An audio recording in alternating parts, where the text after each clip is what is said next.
Cartoonist Ricardo Cate feels a little humor can start a conversation.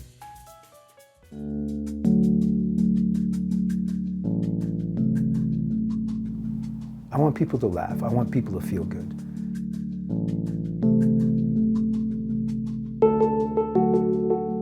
I look at everyday people, everyday things.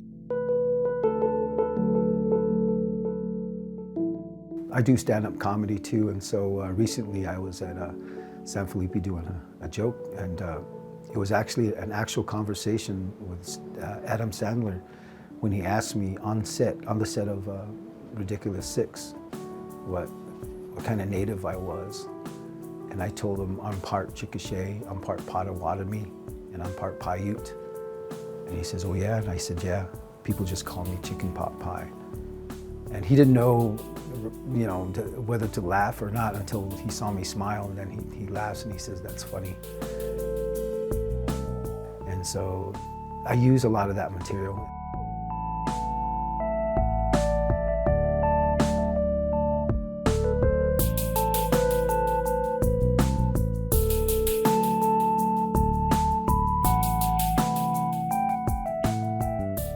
Well, the first thing I don't want people to misunderstand is I'm not speaking for all natives.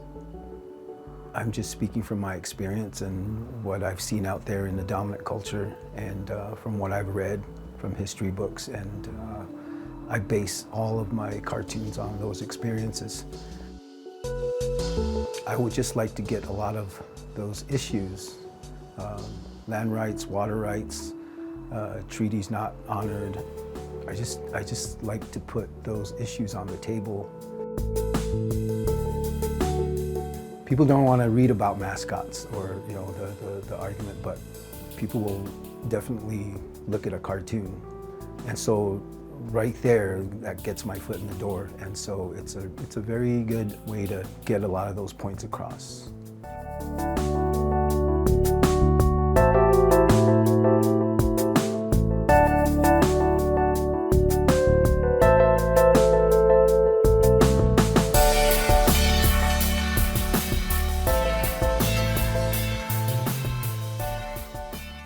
The chief is my main character, and I speak through him. He says a lot of things that I probably wouldn't say, shouldn't say, but because he's a cartoon character, then it makes it okay. And then the general, I call him the general because I didn't want to use him as Custer, because then I would be limited to how I use him. And so just in the last few years, it turns out that he's the spokesman for the dominant culture, and the chief speaks for the natives, and the dialogue between the two becomes very interesting.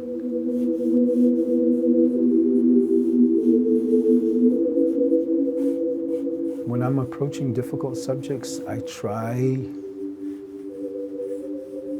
foremost to be honest. I have to be honest, and then I have to point out the obvious. That's really important as a comedian and a cartoonist.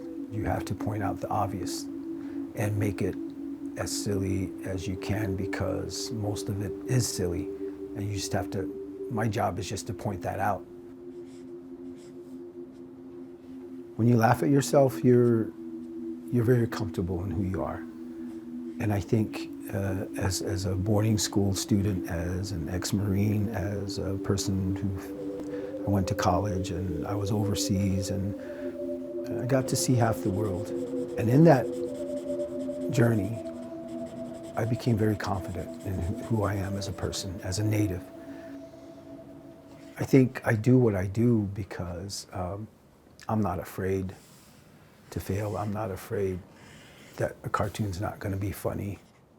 I don't let it hold me back. I don't let it keep me from what I'm doing.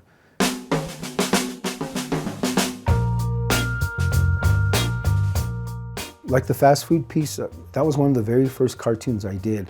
And a lot of times I'll take a simple word like remote control, and people have an idea of what remote control is. But then I saw my uncle use a broomstick to change the channel. He didn't want to get up, and so that's the cartoon I drew.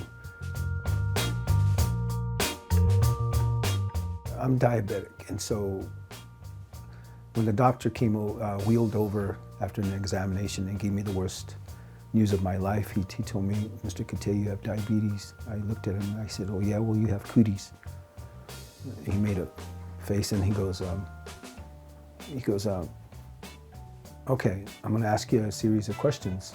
And so just answer them the best that you can." I said, "Okay." And the very next question was, "Does obesity run in your family?"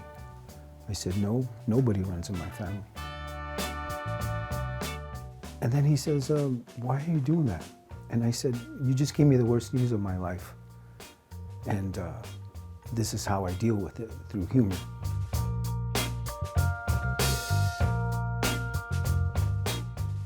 I think I love watching the characters come to life.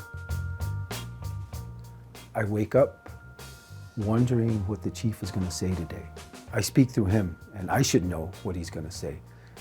But it's gotten to the point where I really don't know what he's going to say, and it's kind of weird because he's getting his own voice, and so that's part of the magic. That's part of the cool part of this is I don't know what's going to happen next. I have no plans. It's just things just come up, and these characters just start talking and saying things that I normally wouldn't say or even dare to say to anyone, but here they are, and I think that's the best part of what I do, and I would keep doing it even if nobody read it. This isn't a job.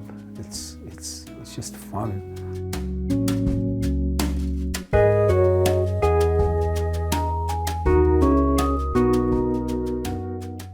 There's too much hurt in this world, and we don't need any more. We don't need any more anger or hate. And so I could easily do that. It's just not who I am. It's not how I was raised.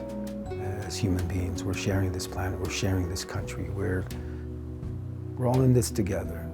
And humor, breaks the ice. And that's what I hope my cartoons do, as people read them, maybe they're having a bad day, or they need something to uplift them, and I hope that when they turn to the comics page and they see my cartoon, I'm hoping that that's what it does. And as a native, and the way we're taught here is to spread joy, is to spread good wealth, to spread anything and everything good. And so that's what I hope my cartoons do. I hope it lightens everyone's day up, native or not.